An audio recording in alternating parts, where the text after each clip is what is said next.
সালাম আলাইকুম। আমরা এই পর্যায়ে লাইন চার্টের ব্যবহারটা দেখব। কিভাবে লাইন চার্ট দিয়ে রেস্টুরেন্টের দৈনিক কাস্টমার আমরা ট্র্যাক করতে পারি। ফর এক্সাম্পল এখানে আমাদের ধরেন আমি এখানে ফ্রাইডে, স্যাটারডে এবং সানডে লিখে দিলাম, ওকে? এবং এখানে দিচ্ছি যে লাইক 40 কাস্টমার এবং ধরো 120 বা 160 কাস্টমার এসেছে, ওকে?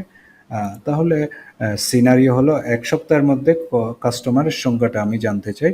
কোন দিন কত কাস্টমার এসেছে এবং এইটা থেকে আমরা ট্রেন্ডটা দেখব লাইন চার্ট দিয়ে। ওকে? আমরা আমরা ডেটাটা সিলেক্ট করে দিব, ইনসার্ট করব, চার্টে যাব। চার্টে গিয়ে আমরা লাইন চার্ট দিয়ে আমরা ক্লিয়ারলি ট্রেন্ডটা দেখতেছি। কখন কমতেছে, কখন বাড়তেছে, কখন কমতেছে, কখন বাড়তেছে।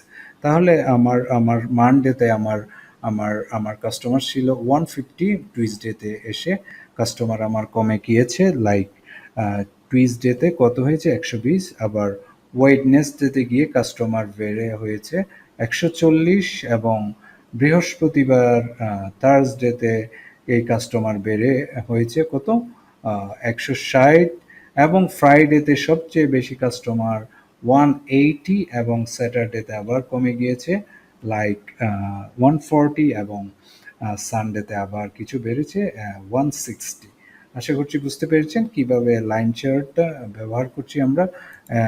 যে হরাইজন্টাল এক্সিসে আমরা ডে ব্যবহার করছি, মানডে, টুইসডে, ওয়েডনেসডে, এভাবে সানডে পর্যন্ত।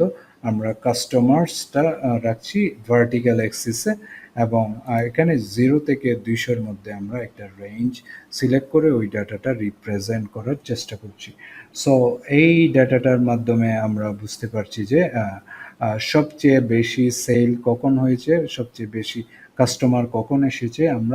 আমাদের সবচেয়ে বেশি কাস্টমার এসেছে ফ্রাইডেতে এবং সবচেয়ে কম কাস্টমার আমরা পেয়েছি 120, যেটা হলো টুইসডে, ওকে?